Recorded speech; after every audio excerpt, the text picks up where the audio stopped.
Welcome back, beautiful people. This is another episode of An Untold Narrative. And today's guest is the epitome of all things creative. He has an historic and storied resume and history of collaboration, of art, of interactivity, of expansion. Most people stick in one product category. Our guest today has done it all from footwear design, murals, logos, graphics, Web3. I think you have a traveling art exhibition, which we could get into. You've, you know, everything and anything. Dave Persue, welcome to the show. Thank you, Dave. It's nice to be here. Thank you for having me. Yeah, of course, dude. I like to start with this question because it's a little bit different from probably most conversation pieces. Okay. As a creator, what do you think is like the most misunderstood thing about yourself? Obviously, Oh, gee. you have an Instagram, you have a social presence, you know people know you, but like, what do you think people misunderstand about you? Oh, that I probably have had my hands in so many of their favorite brands. And just because I've failed to really communicate my contributions during those decades of works. Um, and maybe they don't understand why I didn't really speak of it back then, but I'm getting to it now. And so I look at uh, my body of work and what I've done through the years is just like any other art or art form where it's a constant sort of journey of discovery, just like music. You may discover a band or an artist 30 years after the fact that was in the same genre that you grew up listening to that you had no idea existed, but you fall in love with them 30 years later. So, I'm usually, when people meet me, I'm just who I am, and I'm not very complicated. Uh, so I don't know if I have, there's so much misunderstanding of me as a person. I could be a little elusive sometimes, but as far as you know, I, you know, yeah, maybe just because what I've contributed, I think a lot of people don't realize how much I've had a play in So some of their favorite. I want to dissect that a little bit. Like, clearly, what if you look at your Instagram, for example, like your pinned post is like all these logos that you've done of Right, historic streetwear and culturally relevant brands who may not even exist anymore, but they impacted a lot of people sure, through the 90s, the early 2000s. right. And it's one of the most like things that I've seen, and like the interactivity on it is pretty crazy. And so, how come? Have you thought about why you strayed away from sharing these stories or sharing the work over the years? Like, is there a rationale behind it? I think that when I was young, I had a hard time sort of opening up and communicating my feelings. That I tend to, I tend to, especially in those years, use my actions to express my love for what I do and my love for the people that I was working with at the time. And so, by me creating something that had impact on the business or in the brand and out in the community and out to customers, and to see a success, it wasn't, you know, um, something that I felt like, oh, like praise the artist. It was like, well, let's keep this moving. Let's look, we're on a roll, I'm happy that it's putting money in everyone's pockets. And Mm. I didn't really come from a very selfish point of view in that sense. Maybe I should have been a little bit more selfish because at that time I didn't know my worth, and I think Mm. that was detrimental to why a lot of people aren't familiar with my body of work and my contributions, and people are surprised to see that logo spreadsheet. Is there over the years, has there been an inflection point of you understanding self-worth? Like, is there like when I say that, is there like a moment in time that you immediate story that you like resonates with you, or was it like a culmination of things? I think it was a culmination of things. I think when I left the skateboard industry 25 years after entering it and having to reinvent myself as the artist Persue and Bunny Kitty and all that stuff, I was able to fall back on my history because I realized that all those logos and all those companies were big in the hearts of many. And to be able to share the story and the history from my point of view was maybe, to those fans, an interesting perspective. And so I think the people around me, my camp, especially my wife, were the ones like holding the mirror up to me and saying, "Hey, dude, like you're a badass. You've contributed a lot to the cultures, many cultures and many lanes as a pioneer, and you need to own it. Stop sulking around thinking that um, that you haven't contributed anything. When you look at the body of work, it's really really vast. Yeah. No, So it's I think it special. Like was my I wife and remember. mentors that really helped me out. So I'm super stoked you brought that up. Mentorship. So a lot of the listeners of this podcast are creators, are footwear designers, are artists themselves, are people trying to figure out how Right, to navigate the creative landscape these days. You just mentioned a big right. word which nobody seemed to figure out is mentors. And Oh so, man, myself included, right? I just think even when I was growing up and, whether it was college or early in my career, like mentorship really wasn't accessible. Today, there's a lot of platforms and other ways of reaching people like social media, LinkedIn, et cetera, et cetera. But like you right. just mentioned, you had a couple key mentors. Like, do you I have a did. story or two to share of like somebody who's impacted your life that you want to My give gosh, roses I've to? had so many. I've had so many great mentors and mentors in graphic design, mentors in graffiti. Pick a lane, really. In the aerosol world, I didn't go to school for graphic design or any arts. Everything was sort of like um, built in or given the opportunity to have a seat in a company that needed sort of like an artist like me that was connected to the street aesthetic and that was looking for that energy, and had an imagination that could tell story in one sort of like image, right? To give meaning to the products. So I had that ability, and I had it in aerosol art, and I had it in the skateboard and snowboard industries. I had that ability, and I had just, I guess when you, I guess in both the similar sort of like, you know, asset that I took from all of that was perseverance, like, and endurance was taught to me by my mentors. Like they would push me to the extremes of, of what I thought was capable. I would draw something, say, for a skateboard graphic, which I thought was great. And then the art director would come in and say, "Hey, this is cool, but I was thinking something more like this." And I'd be like, "Well, I'd spent 8 hours on this drawing, like," and he's all, "I don't care, start over." And I was like, "Oh," So, coming to grips with that and being able to move past my own ego and working with people and taking another crack at it. And sometimes they were right.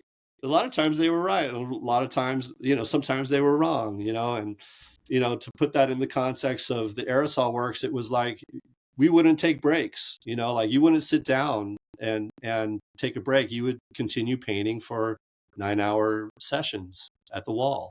And, because both fields were very competitive, and we were very young, and we had a lot on our minds and a lot of things we wanted to share and say with the communities.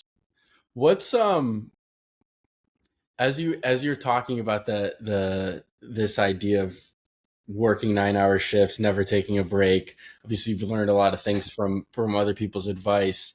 if somebody's listening to this, do you think that you need those moments in life? Maybe it's a couple years, maybe it's 1 year, maybe it's 6 months, maybe it's 5 years of just like grinding, or do you think that like you can figure it out with like the balance aspect? Well, if you're balanced and you have the abilities, then man, kudos to you. But for somebody, someone who isn't so balanced, maybe I'm more balanced now, and I'm comfortable in with my abilities, and it took me many years to own what I did and the title artist, because I was really hard on myself, and I I felt by being hard on myself, I mean, it was mentally and physically draining, and probably wasn't very good for my mental health, and it led to a lot of depression and moments. But I feel, because I was always pushing against the grain, that it's the same thing that propelled me, because I held myself to a certain, you know, uh, you know, um, level, I guess, where of what I wanted to achieve. where do you think that desire to whether breakthrough or the level that you hold yourself against, like where does that come from? Is it like an inner drive, or was there like a light switch moment for you in your life? I think, oh geez, I want to say that it's just kind of built into who I am. Um, and it's something I've always been sort of able to tap into. I have an intense way of seeing the world around me, and it could be anything that sort of inspires. Like as a child or a young teenager, I was always just trying to escape my family and my home, because there was six kids and a broken home. Like I found myself walking all over the place, and in these long walks, I would let my imagination roam, and from that, I would dream. I'm just an intense daydreamer, Um, and so having these moments of torment, now that I understand it, and I understand that there's a word that is working against you, this word inertia, right? It's the same thing. It holds you back, but it's the same thing that will propel you forward. Eventually, as you push against it, it can only hold you so long, whether it's people holding you back, whether it's yourself holding you back, or whatever. It's all momentary. And I found that through time, I've been able to not be so hard on myself. Wow. There's a lot to go into there. You It's pretty mentioned, deep shit. yeah, no, but I love it. And this is the Yeah. this is the stuff that I think that matters to people. I field calls from young creators all the time who are looking for like the golden answer of like, how do you break into this, or how what Yeah, how do you break ultimately. through? That's everyone's like question to me, is like, how do you do it? It's like, and ultimately I think it just comes down to like willpower, Yeah. resilience, like Mhm. understanding, that it takes actual work. And so you Yeah. mentioned you mentioned your mental health at times suffering, you mentioned depression. Like, was it, if you can go back in time a little bit through your brain cells and think of a moment where you were really struggling, what was the thing that got you through that? Like, because I feel like so many creators today are struggling, and they're Well, I so just close to I quitting. mean, yeah, no, I'm I think a lot of people look at me as a very successful and established artist, and in many ways I think I am. Um, I mean, it was just a matter of maybe 6 months ago, I was uh I was really suffering from a bout of depression, and I mean that's really recent, and I had just finished the second Bunny Kitty book. I was the featured artist for Designer Con. They had billboards of Bunny Kitty on Fairfax. I did the designs for the passes. It was all Bunny Kitty. Um, I designed the product and the merch, and or the booth, the merch booth for Bunny Kitty for Designer Con. They put me front row and center, and I felt really great about it. And I did the show, and it was awesome. And then after the show, I crashed, you know, and my body and mind were just broken because I had dedicated 2.5 years to writing the book, to illustrating the book, to coloring the book, to finding a way to manufacture the book and get the books here on time from the printer.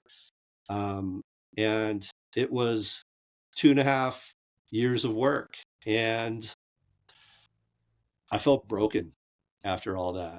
Wow. And my body was in shambles. And so I was like talking to my wife and people that, I held close to me. And I don't know, they were just like, let's find out, let's get you some help, And you know what I turned to? I did a, I did a mushroom trip that was you know, really a deep inward sort of like meditation with a shaman from Peru, a woman that I knew that I found to be really helpful and to give me great perspective on myself and what I was made of and where I was coming from and what I'm connected to. And it was very enlightening, of course, because it was a really strong dose. And I went, I mean, I was under this sleeping bag or this blanket for about 5 hours, and it seemed like a blink of an eye. And when Wow. I emerged, I was very emotional, and I probably I cried for a half hour, and I spoke to the shaman for a while after that, and then I just told myself I was going to take a better approach at taking care of myself and put myself a little bit more, put myself first. Well, thank you for sharing that. I mean, I think that's really important for people to recognize because like you said, like you do deserve the credit of being a successful artist, right? Like there's no, I think at this point there's no questions about it. And the fact that even of recent 6 months ago you felt this because you put your heart and soul into something, you've achieved things people dream of. I mean, I saw the billboard images. That's fucking crazy, Dave. And like Crazy, man. and Yeah. and for you to reflect and struggle after that, I mean, that's very real. And so does it, the question now is like you go on this exploration through the shaman and through let's call them magic mushrooms. Do you, obviously that's not going to be the answer for everybody, it could be for some people, but do you Sure. think, Yeah, but I'm really comfortable with myself, and that's why I chose that sort of yeah, approach. Yeah. do you think that the depression and the anxiety and the stress of just the nature of the work of being a creative, is that something that can ever be overcome, or do you think that this was just like a really helpful in the moment, like you think you'll be better off for the next 25-35 years? No, I think I'll probably have bouts of this for the rest of my life. And I think if you look at stories of other creatives that you need these setbacks and these reality checks and these things that sort of like um, you know, contest against your will in order to, for you to fight for what you want and what you want to portray as a creative and artist. And so, you know, um, I need those bouts of depression. I need to learn to live with them and to be able to move past them uh, and hopefully in a healthy way, so I could live to create, because that's what I've put my that's what myself I've put myself in this position, but I haven't done it alone, with the helps of these mentors that I've mentioned, and teachers and collaborators and people that I work with. It's been teamwork. I haven't done this alone. Maybe I'm creative in the sense of, in a creative individual, but as a brand and all that stuff, it's taken many to tell the story. You've obviously explored into a number of different creative fields through the years. What do you Yeah. think drives that? Because some creatives want to master, let's call it footwear design. Some want to master graphic design. Sure. Some want to just master graffiti and be a muralist. Yeah. Right. You just talked about writing books. You talked about a character. You talked about designer con. You talked about all these things. Like is it just like this innate curiosity in you that just consistently over the years, like you're just like, well, what if we took this narrative and applied it to a completely different field that I have no idea what the fuck I'm doing in, but I'm going to figure it out. Yeah. Well, I think that's what I learned as a production artist and applying it to real life, sort of like checking into self and creating the momentum and opportunity. Like nobody told, when I left the skate industry 10 years ago and I had to fall back on myself, the first thing I said to myself, well, I just worked 25 years as a production artist and I checked in every single day to it. I know how to build a brand or at least get it out there. And, within my means, I'm going to, do what I can. And so just like every single day, I woke up and went to my studio or my creative corner in my house and I created. Every single day I did something creative. Mm. Um, and yeah, so I just, I think taking that away from working so many years as a production artist and whatnot was very helpful in moving forward as a individual uh, solo artist, if you will. Do you think that type of routine or setting aside specific blocks of time to just hone in on creativity, like how do you I guess like my question is deep diving into something like that, because not every creative is the same. Some people like a schedule, some people Right. just like feel it and then they go do it, and then they might take a month off and they don't touch it. Like what's kind of Sure. like your workflow, or what works for you? Oh my God. It's a little bit all over the place. I suffer from ADHD, it's not diagnosed, but it is real in my life. I It's been believe it. diagnosed by my wife, Allie. Um, and I think because I've been able to focus like on creativity, that's my outlet. And I've been real fortunate that that is my focus.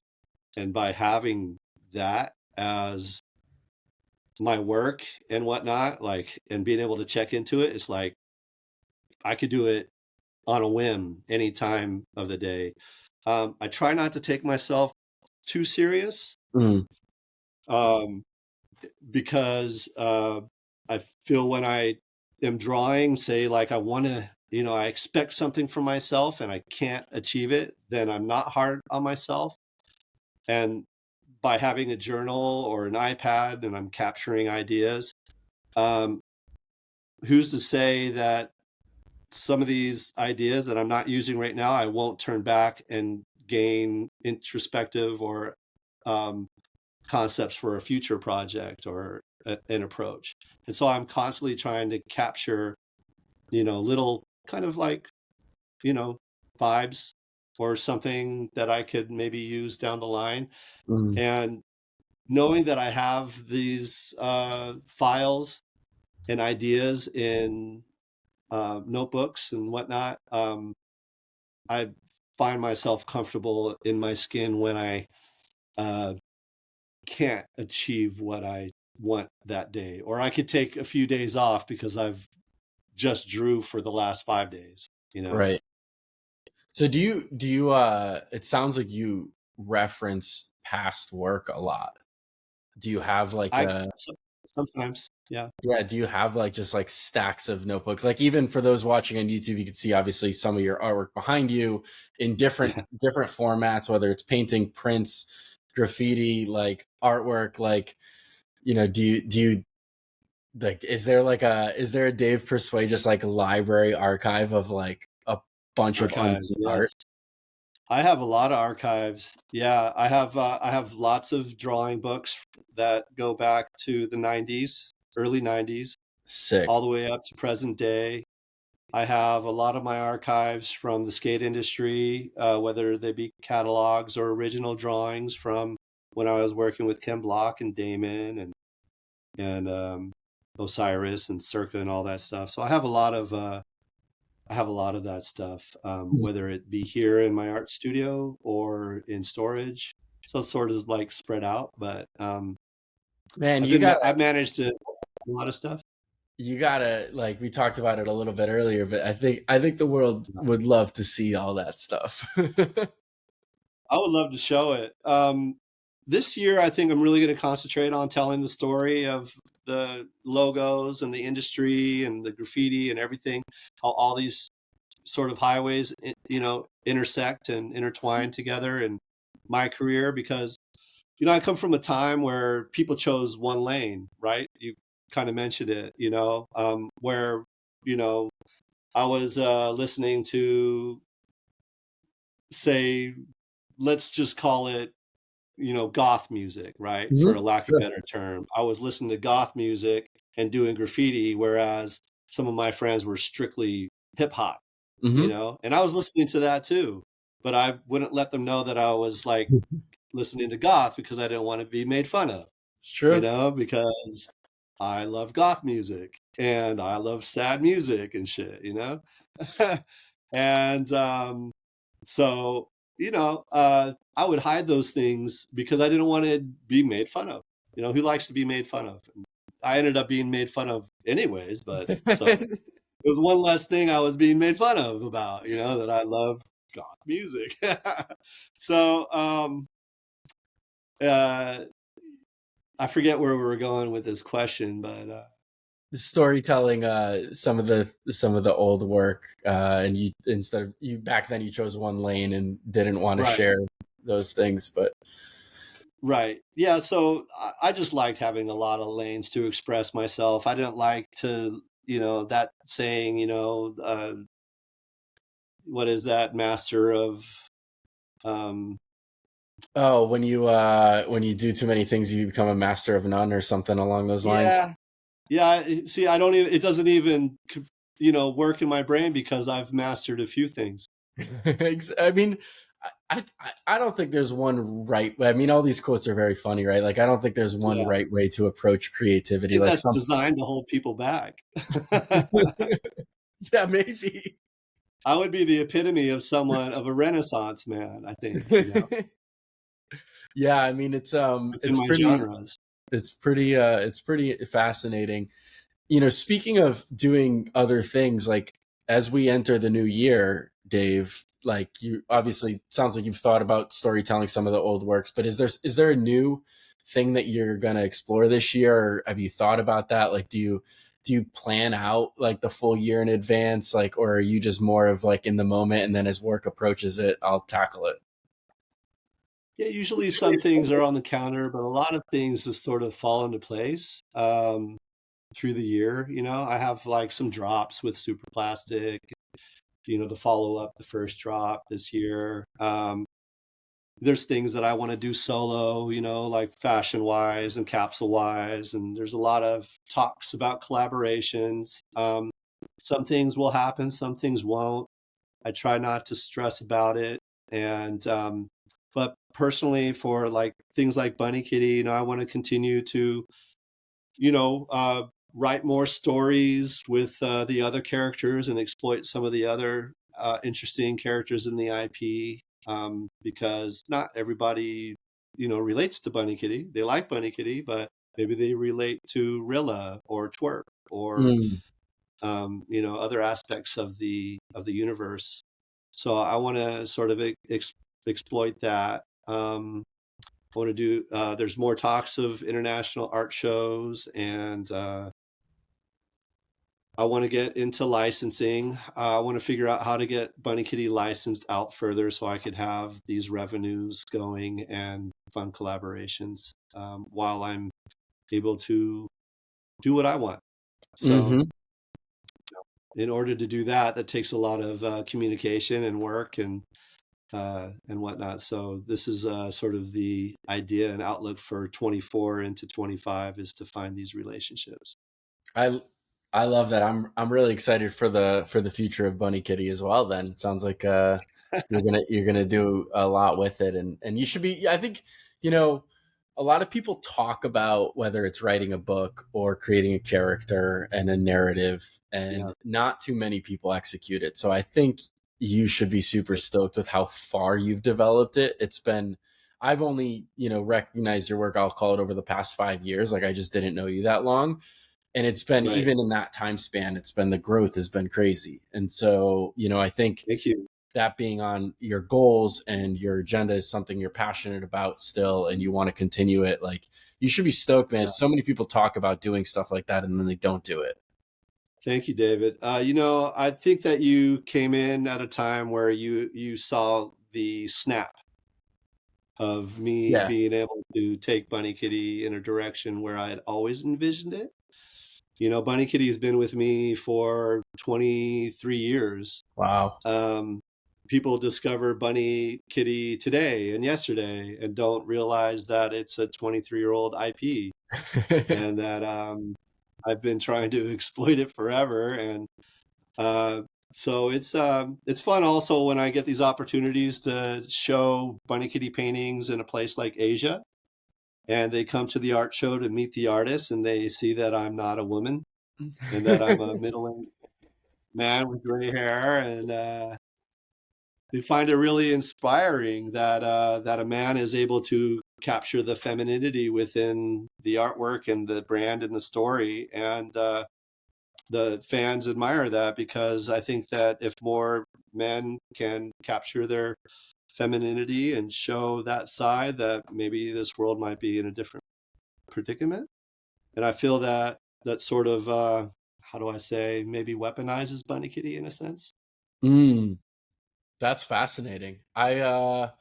I think you're spot on. I think that is something that really separates the artist versus the art in this Yeah. narrative. And that's I haven't thought about it that way, but yeah, that's Yeah, really it's kind of special. funny because I was doing this 23 years ago, this feminine character with a lot of feminine aspects to it, and I was raised by my grandmother and my mother, and my sister was my closest friend as a little kid. So I was raised around girls, right? And some of Mm, my best friends growing up through elementary, middle school, and high school were girls.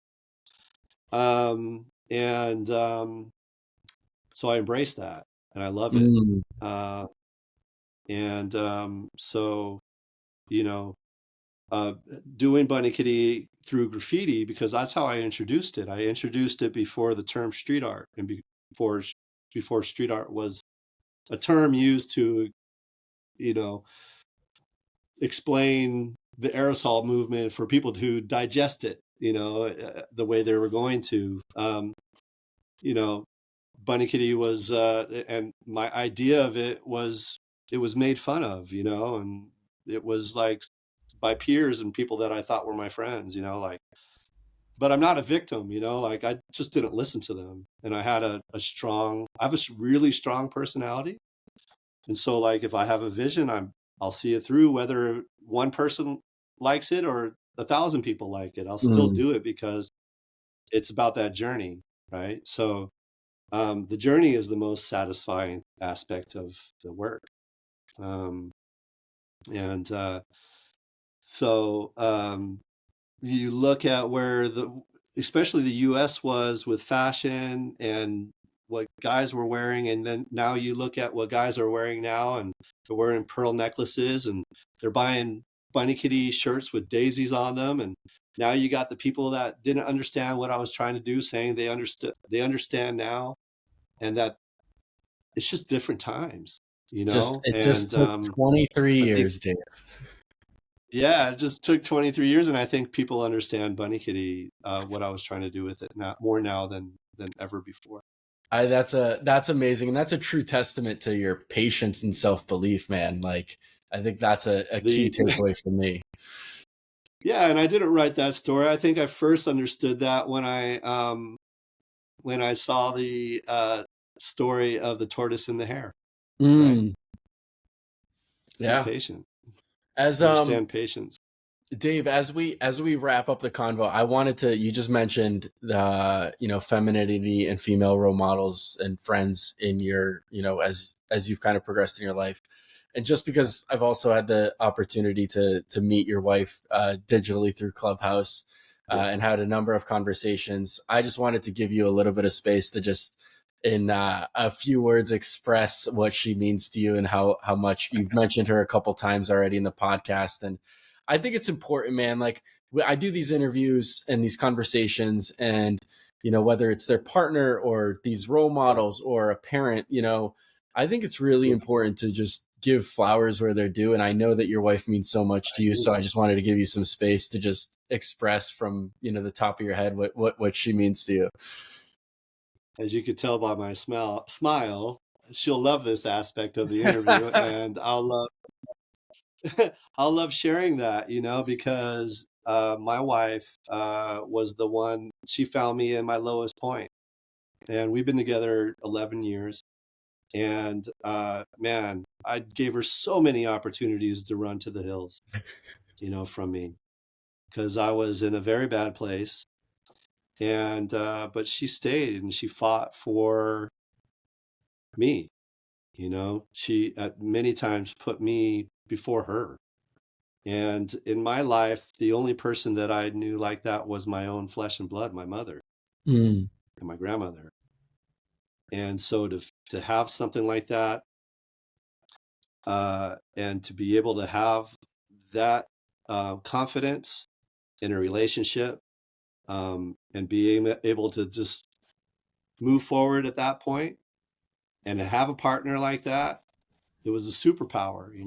And it wasn't just one person pushing for it, it was two. And like I look at people, when I see people, I see the, I understand that there's thousands of thousands and thousands of people and generations that made up that person. And just so imagine of how many generations it took for us to find each other for this lifetime in order to come together and create the superpower. And with the superpower, we had a baby. And, this is, I get to wake up to it every day. And so I just try to cherish it. And we love each other very, as much as we did, at the beginning. And we're in 11 years. And, like I said, I made it very hard for her. And I feel so bad for making it hard for her because she doesn't deserve it. And so I live with this guilt, but I'm also letting go of the guilt because she understands who I am and she's accepted it, and I understand who I am and I accept it. And um, I'm not going to live with the shame and the guilt. And of course, there's lots of aspects I need to continue to work on for myself, and to be able to move forward, and to continue to create great things. And um, I'm happy to be able to do it with her. And I love her very much. wow. So I'm a Well, lucky cat. if anybody didn't believe in love, I think they do now, because that's It's amazing. real. Yeah, I mean, listen, It's real. you can't make up stuff like that. Thanks for sharing that, Yeah. Allie. If you're listening, It's, we appreciate you too. Dave, as a closing comment, where can people find you? Where can they follow along the journey? Where they explore your work? Just let people know where they can reach you. yeah. Well, Instagram's a good way. So my personal Instagram is Persue with the number one. So Pursue one or Persue one. Bunny Kitty Official is to watch all things Bunny Kitty. We are wet paint. If you're interested in the what we do with wet paint, that's a fun one to look at. BunnyKitty.com if for all your Bunny Kitty needs, and look for us coming to a city near you. It's Let's bound to go. happen. Let's go. I Yeah, love that. Yeah, you're a traveling man. You're going international, as you said. So, Dave, thanks for taking the time. Thanks for sharing some vulnerable stories and really being real with us. This is why I yeah. do this. I learned something from everybody, and I can't thank you enough for sharing your journey.